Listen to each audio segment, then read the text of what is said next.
Hello friends, कैसे हैं आप लोग। Welcome to Asian academy classes. This are your mentor Shakeel Ahmed और आज हम कंटिन्यू करने वाले हैं अपना एडमिशन ऑफ न्यू पार्टनर का नेक्स्ट टॉपिक क्या है सर? नेक्स्ट टॉपिक है यहाँ पर accumulated profits and accumulated losses का अकाउंटिंग ट्रीटमेंट। सर सबसे पहले ये बताइए कि एक्यूमुलेटेड प्रॉफिट्स और एक्यूमुलेटेड लॉसेस क्या होते हैं। तो आइए मेरे साथ एग्जाम्पल को समझिए। तो हम यहाँ पर बात करने वाले हैं कि यहाँ पर दो पार्टनर्स हैं, एक का नाम है ए और एक का नाम है बी, और इनका जो प्रॉफिट शेयरिंग रेशो है दैट इज 1:1, यानी जो भी प्रॉफिट होगा आधा आधा बांट लिया जाएगा। यहाँ पर ए ने बिजनेस के अंदर कैपिटल लगाई है 1 लाख और यहाँ पर बी ने बिजनेस के अंदर कैपिटल लगाई है 2 लाख। तो अगर मान लो इन्होंने अपनी बैलेंस शीट बनाई होगी तो बैलेंस शीट में सर लाइबिलिटी साइड में इधर ए की कैपिटल आ रही होगी, इधर बी की कैपिटल आ रही होगी। कितनी सर 1 लाख ए ने लगाए हैं तो 1 लाख ए की आएगी, और 2 लाख बी ने लगाए हैं 2 लाख बी की आएगी। और इधर एसेट साइड में सर कैश कितना आएगा? अरे कैश आएगा 3 लाख, क्योंकि 1 लाख रुपए लाया होगा ए और 2 लाख रुपए लाया होगा बी। ओके, अब देखो इस कैश 3 लाख में से उसने क्या काम किया? स्टॉक परचेज किया। अब स्टॉक परचेज करेंगे तो स्टॉक आएगा कितने का? 50,000 का। बट कैश अब कितना बचेगा? सर कैश बचेगा हमारे पास कितना? 2.5 लाख रुपए का। अब देखो ये जो परचेज किया है स्टॉक, तो ये आ जाएगा इनके ट्रेडिंग अकाउंट में। मान लो इन्होंने अपना ट्रेडिंग अकाउंट बनाया तो ट्रेडिंग अकाउंट में यहाँ डेबिट में क्या आता है सर? यहाँ पर आता है परचेज कितने का किया? परचेज किया 50,000 का। क्लियर है? ओके। इसके बाद में इन्होंने इस 50,000 के स्टॉक को 80,000 का बेच दिया, तो यहाँ से स्टॉक खत्म हो जाएगा बट हमारे कैश में 80,000 ऐड हो जाएंगे क्योंकि हमने 80,000 में इसको बेचा है। तो 80,000 ऐड हो जाएंगे तो हमारे पास कैश हो जाएगा 3,30,000 और यहाँ ट्रेडिंग में आ जाएगा बाई सेल्स 80,000। अब इसके बाद अगर हम ट्रेडिंग अकाउंट को बंद करते हैं तो हमारे यहाँ पर आ रहे हैं 80,000, यहाँ पर भी आ रहे हैं 80,000 और हमें ग्रॉस प्रॉफिट मिल रहा है कितने का? 30,000 का।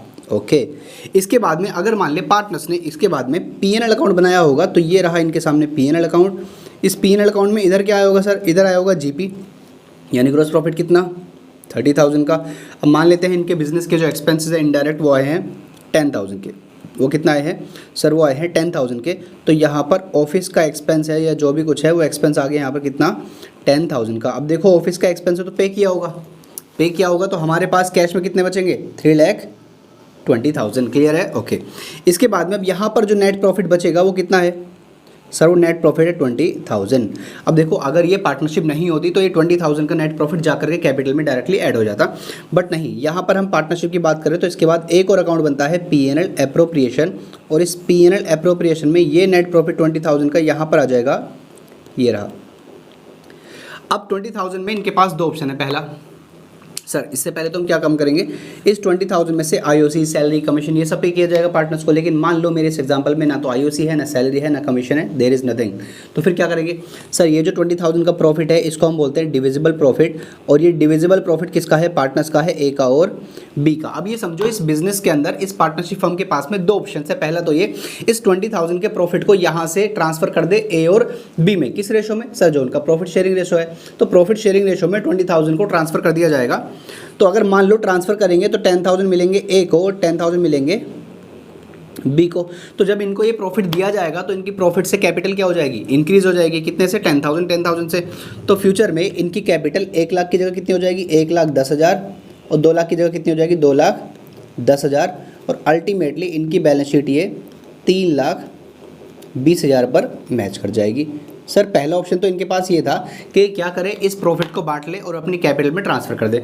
दूसरा ऑप्शन इनके पास है कि ये इस प्रॉफिट को अपनी कैपिटल में ट्रांसफ़र ना करें।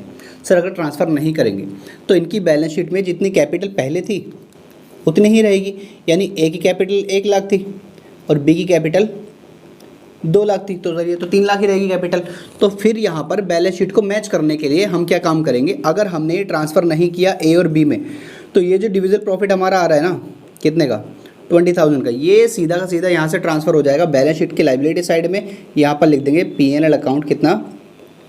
20,000, और देखो हमारी 3,20,000 पे बैलेंस शीट मैच कर जाएगी। बट सर ये तो लाइबिलिटी नहीं है। अरे हाँ, ये एक्चुअल में लाइबिलिटी नहीं है, बट लाइबिलिटी नेचर की है बिजनेस के पॉइंट ऑफ व्यू से, क्योंकि ये अमाउंट पेएबल टू पार्टनर्स है, यानी ए का पैसा भी है इसमें, बी का पैसा भी है। तो फर्म के पॉइंट ऑफ व्यू से it is a liability in nature, actual में लाइबिलिटी नहीं है। ओके, तो सर इसी को हम बोलते हैं एक्यूमुलेटेड प्रॉफिट्स। क्या बोलते हैं? Accumulated profits. ये तो एक नाम से है, इसके और भी नाम आएंगे, तो इसको हम क्या बोलते हैं, एक्यूमुलेटेड प्रॉफिट्स, यानी पास्ट के वो प्रॉफिट जो अभी तक पार्टनर्स कैपिटल में ट्रांसफर नहीं हुए हैं उनको हम बोलते हैं एक्यूमुलेटेड प्रॉफिट्स। इसका उल्टा होता है एक्यूमुलेटेड लॉसेस। सर अगर एक्यूमुलेटेड लॉस होता तो क्या वो एसेट साइड में आता? Answer is yes. ये प्रॉफिट अगर लायबिलिटी साइड में आ रहे हैं तो अगर कोई एक्यूमुलेटेड लॉस होता तो वो हमारा एसेट साइड में आ रहा होता। क्या आपको यहाँ तक क्लियर है? ओके।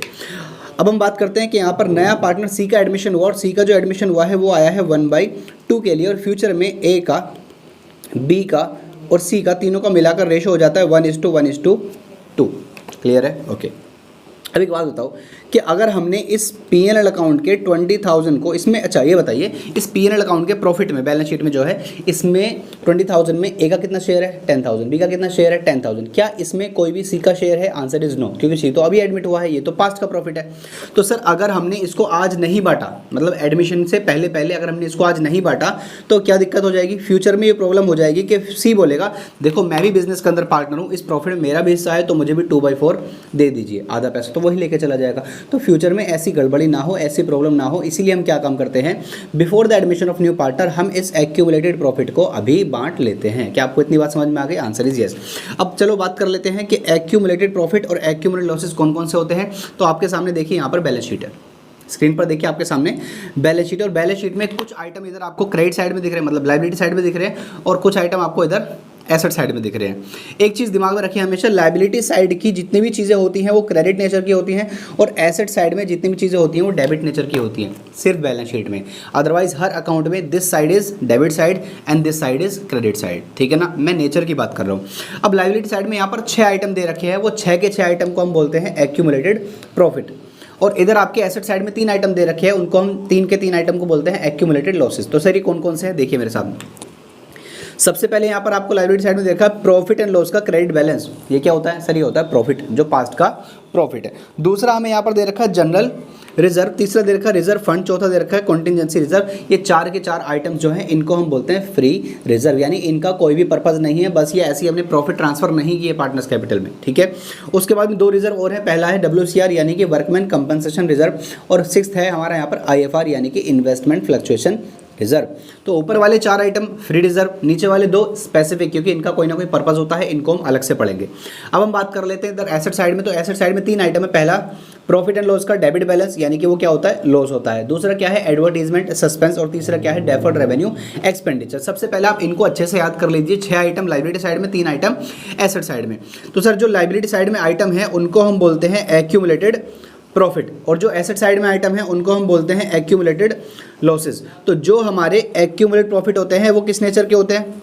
क्रेडिट नेचर के, और जो हमारे एक्यूमुलेटेड लॉसेस होते हैं वो किस नेचर के होते हैं? डेबिट नेचर के। सर जब नए वाले पार्टनर का एडमिशन होगा तो एडमिशन से पहले पहले हम क्या काम करेंगे? इन 6 आइटम को और 3 आइटम को हम ट्रांसफर कर देंगे पार्टनर्स कैपिटल में। कौन से पार्टनर्स? Old partners. अरे नए वाले को इंक्लूड नहीं करना भाई, क्यों? क्योंकि वो तो नया आया है ना। तो पुराने वाले जितने पार्टनर्स थे, ओल्ड पार्टनर्स जितने थे, उनके ओल्ड रेशो में उसमें हम क्या कर देंगे? ट्रांसफर कर देंगे। सर एंट्री क्या बनाएंगे? अरे तुम्हारा भाई बताएगा ना। तो एंट्री क्या बनेगी वो देखिए। सबसे पहले बात करता हूं मैं एक्यूमुलेटेड प्रॉफिट्स की। अब यहाँ पर 2 चीज़ आती है, 2 सिनेरियो आते हैं। क्वेश्चन एक तो ये बोलेगा कि पार्टनर्स इन एक्यूमुलेटेड प्रॉफिट्स को बांटना चाहते हैं। अब देखो बांटना चाहते हैं तो एंट्री सिंपल है। कैसे? ये एक्यूमुलेटेड प्रॉफिट किस नेचर के होते हैं? सर क्रेडिट नेचर के होते हैं। और जब ये बांटेंगे तो बिजनेस से क्या हो जाएंगे? खत्म हो जाएंगे। तो क्रेडिट वाली चीज़ अगर खत्म हो जाती है तो उसको एंट्री में क्या करते हैं? डेबिट करते हैं, और पार्टनर्स को क्या करेंगे? क्रेडिट, ताकि उनकी कैपिटल बढ़ जाए। तो देखो अगर वो बांटना चाहेंगे तो एंट्री बनेगी accumulated profits account debit to old partners capital in which ratio? Old ratio. आपको यहाँ तक क्लियर है? ओके। अगर मान लो एक्यूमुलेटेड लॉसेस को बांटने की बात हो रही होती, सर एक्यूमुलेटेड लॉसेस को अगर बांटने की बात हो रही होती तो ये एक्यूमुलेटेड लॉसेस डेबिट नेचर के होते हैं। अगर ये बटेंगे तो बिजनेस से खत्म हो जाएंगे, और खत्म हो जाएंगे तो डेबिट की जगह में इसको एंट्री में क्या करेंगे? क्रेडिट करेंगे। तो सर क्रेडिट में आ जाएगा टू एक्यूमुलेटेड लॉसेस, तो डेबिट में क्या आएगा? डेबिट में आएगा पार्टनर्स कैपिटल। या फिर आप ऐसे समझ लीजिए कि प्रॉफिट की वजह से पार्टनर्स कैपिटल बढ़ती है तो पार्टनर्स कैपिटल क्रेडिट होगी, या फिर लॉसेस की वजह से पार्टनर्स कैपिटल कम होती है तो पार्टनर्स कैपिटल डेबिट होगी। ऐसे आप समझ सकते हैं। तो देखो अगर हम प्रॉफिट्स को बांटेंगे, अगर बांटेंगे तो एंट्री बनेगी accumulated profits account debit to old partners capital in the old ratio, ठीक है। लेकिन अगर हम लॉसेस को बांटेंगे तो एंट्री बनेगी old partners capital account debit to accumulated losses. तो एक्यूमुलेटेड प्रॉफिट में वो आइटम आएगा जो क्वेश्चन में दिया गया होगा, और एक्यूमुलेटेड लॉसेस में वही आइटम आएगा जो क्वेश्चन में दिया गया होगा। तो मैंने आपको अभी एक एक पार्ट बताया है। When old partners want to distribute, जब पार्टनर्स उसको बांटना चाहेंगे। एक बात बताइए, अगर पार्टनर्स ने ये आइटम बांट लिया तो अगर जो नई बैलेंस शीट बनेगी फ्यूचर में, क्या उसमें बैलेंस शीट में फिर ये आइटम्स आएंगे? सर नहीं आएंगे, क्योंकि हमने इसको बांट लिया है। ठीक है, ओके। अब हम बात करते हैं, कभी कभी क्वेश्चन बोलता है कि पार्टनर्स बांटना नहीं चाहते। पार्टनर्स बांटना नहीं चाहते मतलब सर ये जो एक्यूमुलेट प्रॉफिट और एक्यूमुलेट लॉस है ना, पार्टनर्स इनको बांटना नहीं चाहते, यानी कि इनको एज इट इज़ नई वाले बैलेंस शीट में शो करना चाहते हैं, दिखाना चाहते हैं। सर बांटना नहीं चाहते, फिर कैसे एडजस्टमेंट होगा? मैं समझाता हूँ ना, चिंता क्या करनी है। ये देखो, आप ये बताइए, मैं यही एग्जाम्पल नीचे दे रहा हूँ। अभी मैंने आपसे बोला कि हमारे यहाँ बैलेंस शीट में यहाँ पर हमें P&L अकाउंट नज़र आ रहा है कितने का? 20,000 का, जहाँ पर पहले ए का और बी का जो रेशो था वो था 1:1। क्या 1:1 को मैं ऐसे बोल सकता हूँ कि अगर बिजनेस के अंदर 40 रुपये का प्रॉफिट होता है तो उसमें 20 रुपये ए लेता है और 20 रुपये बी लेता है। लेकिन फिर क्या हो गया, फ्यूचर में इनका रेशो हो गया 1:1:2, यानी कि अगर फ्यूचर में 40 का प्रॉफिट होगा तो उसमें 10 रुपये ए लेगा और 10 रुपये बी लेगा और 20 रुपये सी लेगा। एक बात बताइए, जहाँ 40 को हम यहाँ पर 20-20 करके बांट रहे थे, लेकिन फ्यूचर में ये 40 कैसे हो जाएंगे? 10-10-20। यानी ये बताइए, क्या ए ने 10 रुपये का सेक्रीफाइस किया या नहीं किया सर? पहले उसको 20 मिल रहे थे, अभी उसको 10 मिलेंगे। क्या बी ने 10 रुपये का सेक्रीफाइस किया कि नहीं किया? सर उसने भी किया, क्योंकि उसको पहले 20 मिल रहे थे, उसको अभी 10 मिलेंगे। और सी ने 20 रुपये क्या किया है सर? बी ने किया है गेन। अब मेरी बात को समझने की कोशिश करना, मैं आपको क्या समझाने वाला हूँ। एक बात बताइए, अगर इस P&L अकाउंट में अगर हम आज ही इनको बांट दें ए और बी को, तो आज इनका रेशो कितना है? 1:1। यानी कि इस 20,000 के प्रॉफिट में ए को मिलेंगे कितने? 10,000 और बी को कितने मिलेंगे? 20,000। लेकिन अगर फ्यूचर में बांटा जाएगा, अगर यही 20,000 का जो प्रॉफिट अगर फ्यूचर में बांटा जाएगा, तो सर ए को, बी को, सी को कितने मिलेंगे? सर 5,000 मिलेंगे ए को, 5,000 मिलेंगे बी को और 10,000 मिलेंगे सी को। एक बात बताइए, क्या ए ने अपने 5,000 रुपये जो उसको अभी मिलते वो कब मिलेंगे? फ्यूचर में। वैसे ही बी को, जो अभी ये मैंने 10 लिख दिया, ये 10, 20 लिख दिया, ये 10 है, तो बी को आज कितने मिल रहे हैं? अगर आज ही बांटेंगे तो 10 मिलेंगे, लेकिन फ्यूचर में कितने मिलेंगे? 5 मिलेंगे। यानी कहीं ना कहीं ए का और बी का 5-5 का नुकसान है और फ्यूचर में सी का 10,000 रुपये का फ़ायदा होने वाला है। तो हम ऐसा क्या करें कि हमारी प्रॉब्लम सोल्व हो जाए और ये हमारा प्रॉफिट बटे भी ना? तो पता है हम क्या काम करेंगे, इसको हम नहीं बांटेंगे। हम क्या बोलेंगे, देख भाई सी अगर फ्यूचर में ये प्रॉफिट बटेगा तो आपको मिलेंगे 10,000। एक काम करो, वो 10,000 आज ही आप हमें दे दो। किसको? ए और बी को। तो यानी हम आज क्या करेंगे, हम सी से पैसा ले लेंगे। कितना सर? सी से पैसा ले लेंगे हम 10,000। किसको दे देंगे? ए और बी को। तो हम ए और बी को ये पैसा दे देंगे कितना? 5,000 एंड 5,000। यानी आप एक चीज़ दिमाग में रख लीजिए कि अगर पार्टनर्स इन एक्यूमुलेटेड प्रॉफिट्स को नहीं बांटते हैं तो एंट्री बनती है गेनिंग टू सेक्रीफाइस। क्या बनती है? Gaining to sacrifice. यानी गेनिंग वाले पार्टनर को हम डेबिट कर देंगे और उससे पैसा लेकर के हम सेक्रीफाइसिंग पार्टनर को दे देंगे। सर इससे क्या होगा? सर इससे ये होगा कि सी की कैपिटल 10,000 से आज कम हो गई और फ्यूचर में अगर ये प्रॉफिट बटेगा तो सी को 10,000 मिल जाएंगे, सी कैपिटल बराबर हो जाएगी। और हमने आज ही हमने ए को 5,000 दे दिए और बी को भी हमने आज 5,000 दे दिए। तो फ्यूचर में जो प्रॉफिट बटेगा तो कितना मिलेगा इनको? 5-5, क्योंकि 10 तो सी को मिलेगा ना, तो 5-5 मिलेगा फ्यूचर में। 5-5 मिल गया आज, तो इनका भी हिसाब बराबर, पूरे 10,000 मिल गए। तो यही हम करते हैं यहाँ पर एडजस्टमेंट थ्रू पार्टनर्स कैपिटल, अगर वो नहीं बांटते हैं तो एक काम करते हैं, चलिए क्वेश्चन की तरफ चलते हैं, आपको तभी यहाँ पर समझ में आएगा। लेकिन एक बात समझ लीजिए कि अगर प्रॉफिट को नहीं बांटेंगे तो गेनिंग टू सेक्रीफाइस, और अगर लॉस को नहीं बांटेंगे तो सेक्रीफाइस टू गेनिंग, उल्टी एंट्री बन जाएगी। अब ये मैं आपको समझाना चाहूँगा एंट्री से। देखिए, अगर एक्यूमुलेट प्रॉफिट्स को पार्टनर्स बांटना चाहते हैं, वांट टू डिस्ट्रीब्यूट, पढ़ लो, वांट टू डिस्ट्रीब्यूट, तो एंट्री बनेगी sir accumulated profits account debit to old partners capital in the old ratio.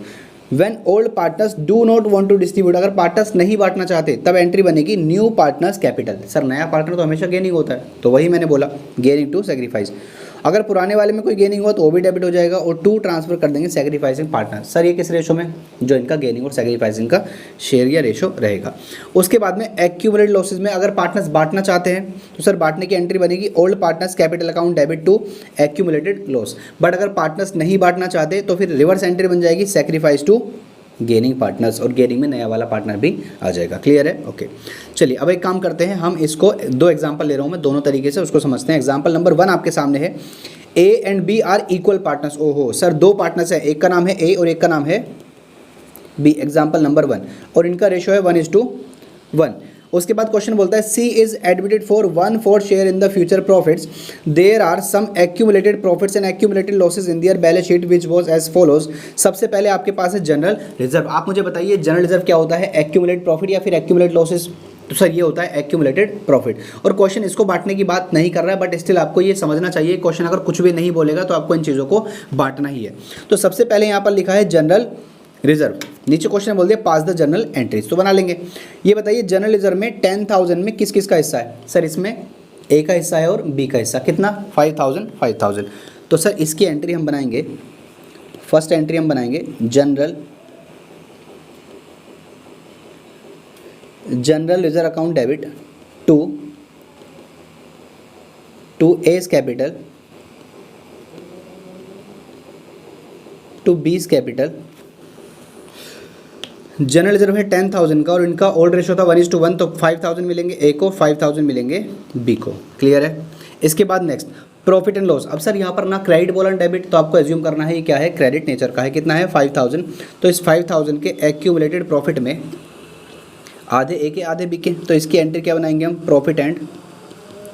Profit and loss account debit to A's capital to B's capital. तो ये कितना था? 5,000। इसमें 2,500 ए के और 2,500 बी के।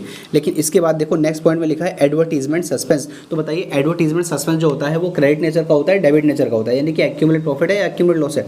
तो सर वो है एक्यूमुलेटेड लॉस। एसेट साइड में लिखा हुआ था, कितना है? 20,000 का। तो इसमें एंट्री क्या बनेगी? सर इसमें एंट्री बनेगी पार्टनर्स कैपिटल अकाउंट डेबिट, यानी A's capital debit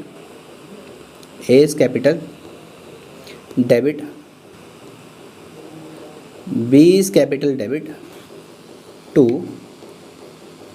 to advertisement suspense. तो ये था 20,000 का, इसमें 10,000 ए के और 10,000 पी के। तो यहाँ पर हमारा हो जाता है क्वेश्चन समाप्त। ओके, इसके बाद हम बात करते हैं एग्जाम्पल नंबर 2 की। एग्जाम्पल नंबर 2 अच्छा है, इजी है, सुनो। A and B are equal partners, C is admitted and their new profit sharing ratio is 2:2:1। यानी कि 3 पार्टनर्स थे, 2 पार्टनर्स थे ए और बी, उनका रेशो था 1:1 और नया पार्टनर एडमिट हो गया सी और उसके बाद में न्यू रेशो हो गया है 2:2:1। Okay, following items in their balance sheet was as follows: general reserve, contingency reserve fund, deferred revenue expenditure, advertisement suspense account, P and L account का डेबिट बैलेंस। ये सारे आइटम आपको दे रखे हैं, लेकिन लास्ट में बोल दिया पास सिंगल एडजस्टमेंट एंट्री। क्या मतलब इसका? सर देखो 1 2 3 4 5 6, यानी बनाने को अगर हम एंट्री बनाएंगे तो 6 एंट्री बन सकती है, लेकिन क्वेश्चन ने बोल दिया पास द सिंगल एडजस्टमेंट एंट्री। तो सर मैंने आपको अभी थोड़ी देर पहले क्या समझाया था कि कभी कभी पार्टनर्स अपने एक्यूमुलेटेड प्रॉफिट लॉसेस को बांटना नहीं चाहते, और अब पार्टनर बांटना नहीं चाहते तो क्या काम कर लेते हैं? पार्टनर्स आपस में एडजस्ट कर लेते हैं। तो वो एडजस्ट करने के लिए ही यहाँ पर हमें एंट्री बताई गई है कि हमें एंट्री बनानी है। तो सर कैसे करेंगे? अरे मैं समझाऊंगा। तो एग्जांपल नंबर 2 मेरे साथ करिए। यहाँ पर 2 पार्टनर्स थे ए और बी और इनका रेशो था 1:1। उसके बाद में फिर पार्टनर्स हो गए हैं ए बी और सी और इनका रेशो हो गया 2:2:1। तो जब एडजस्टमेंट एंट्री बनाने के लिए बोले सबसे पहले आप निकाल लेना इनका सेक्रीफाइसिंग रेशो। तो सर सेक्रीफाइसिंग रेशो कैसे निकलता है? सेक्रीफाइसिंग रेशो निकलता है ओल्ड माइनस न्यू। किस किस का निकलेगा? सिर्फ ए और बी का, सी का कभी नहीं निकलेगा। सी इज ऑलवेज गेनिंग पार्टनर। तो ये जो सी है ये हमेशा क्या है? ये है गेनिंग पार्टनर। तो हम निकाल लेते हैं यहाँ पर ए का और बी का। ए का ओल्ड कितना है? 1/2। बी का ओल्ड कितना है? 1/2। लेस करेंगे इसमें 2/5 एंड 2/5। तो सर ये कितना हो जाएगा? ये हो जाएगा 2 5 calcium 10 divide by 2, 5 1 5 less 2 becomes what 3/10। और वैसे यहाँ पर 5 2 calcium 10 divide by 2, 5 1 5 minus 2 becomes what 3/10। यानी इनका जो सेक्रीफाइसिंग रेशो दैट इज 3:3, और इस 3:3 को हम क्या बोल सकते हैं? 1:1। ओके, अब यहाँ पर वर्किंग नोट नंबर 2 में आप निकालोगे नेट इफेक्ट। क्या निकालोगे? Net effect. सर ये क्या होता है? अरे सिंपल, आपको क्या करना है? एक्यूमुलेटेड प्रॉफिट में से आपको